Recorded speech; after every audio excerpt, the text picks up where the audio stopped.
Hey there, how you doing? So I get asked about Dave Ramsey's advice a lot.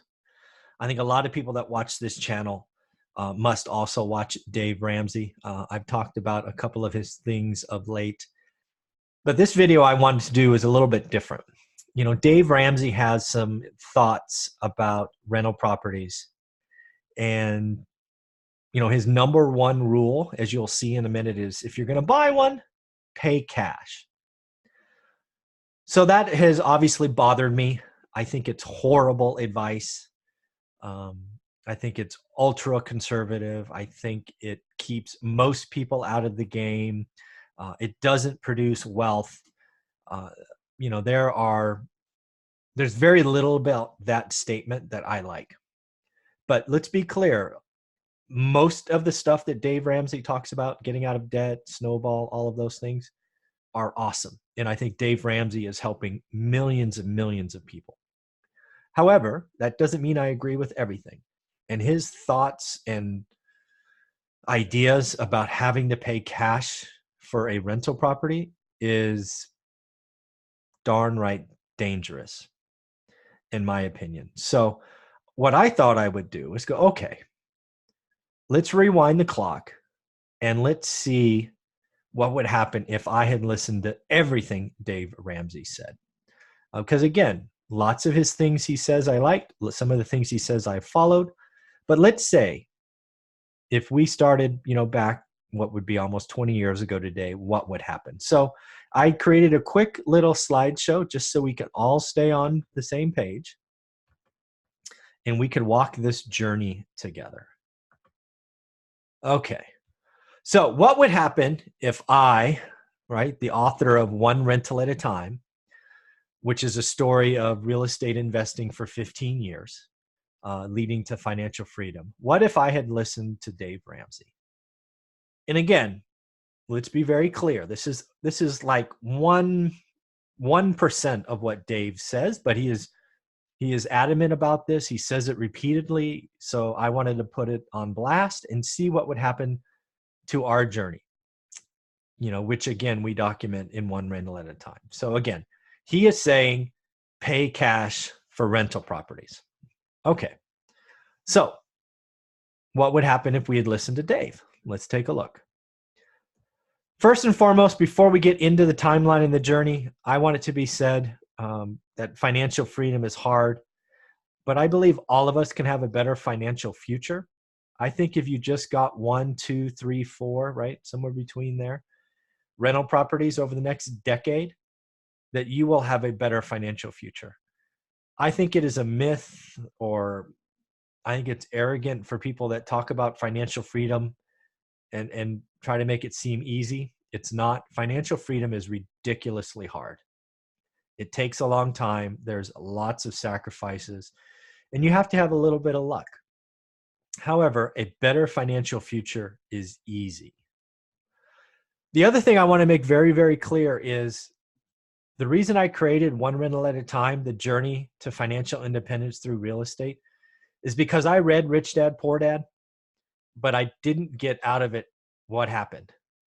So I took great pain to document the 15-year journey, the rise and fall of the real estate market, from easy lending to no lending, from single family homes to apartments, 1031 exchanges, paying down debt. We talk about it all, including the mistakes, including, the 21 takeaways from 15 years of investing. So this journey is really the full story of what happened when we did not listen to Dave Ramsey, because we had debt. We did some refis. We did lots of things. We 1031 exchanged into commercial properties with debt.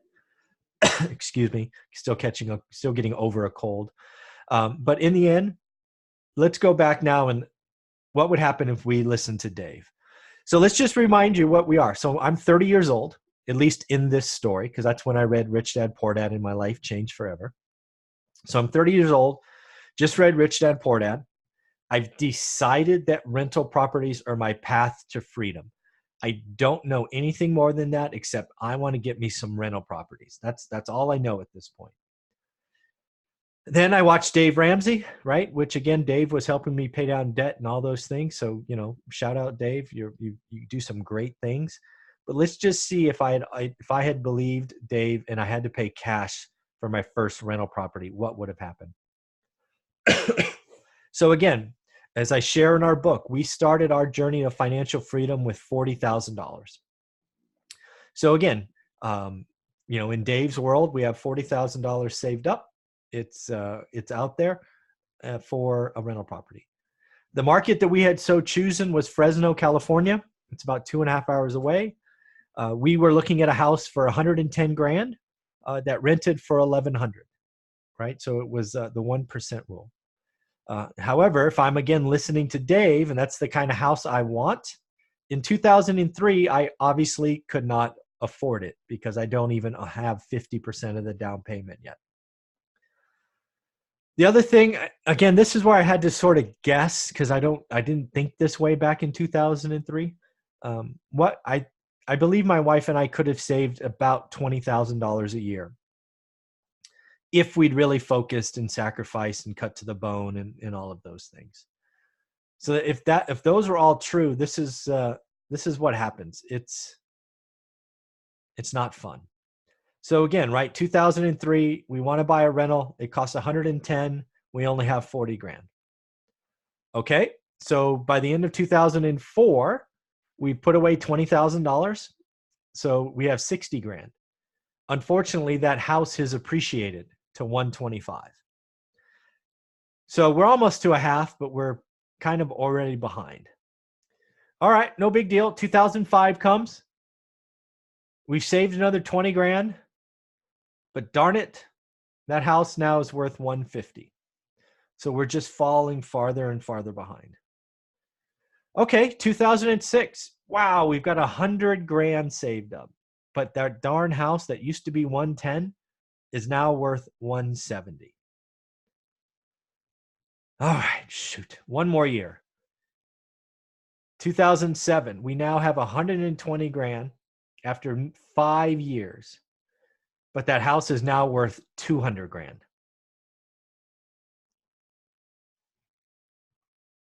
At that point, we give up. We have $100,000 put away, probably in a money market or savings account. We've never owned a rental property. The market appreciated and just ran away from us. I think this happens a lot to the people that listen to Dave Ramsey about rental properties. You got to remember his story with rental properties. He was doing short-term debt and it blew up because the market turned. That scar is deep and he remembers it well. But his advice, just look at this here. If we had bought that house for 110, if we put all 40 grand down, let's just assume we only got one. We put $40,000 down. Just by these numbers alone, and assuming no mortgage paydown, we would have had 70 grand in debt in 2007, but our 40 grand would have turned into 130 grand. Right? The house is worth 200 grand in 2007. If we'd only bought one rental property, we'd be worth 130 grand.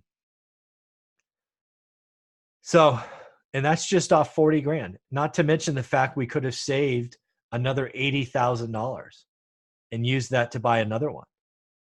Right? So I think Dave Ramsey's advice, while it sounds good, it doesn't take into account that rental properties bought with conservative financing in growing markets are tremendous wealth generating machines.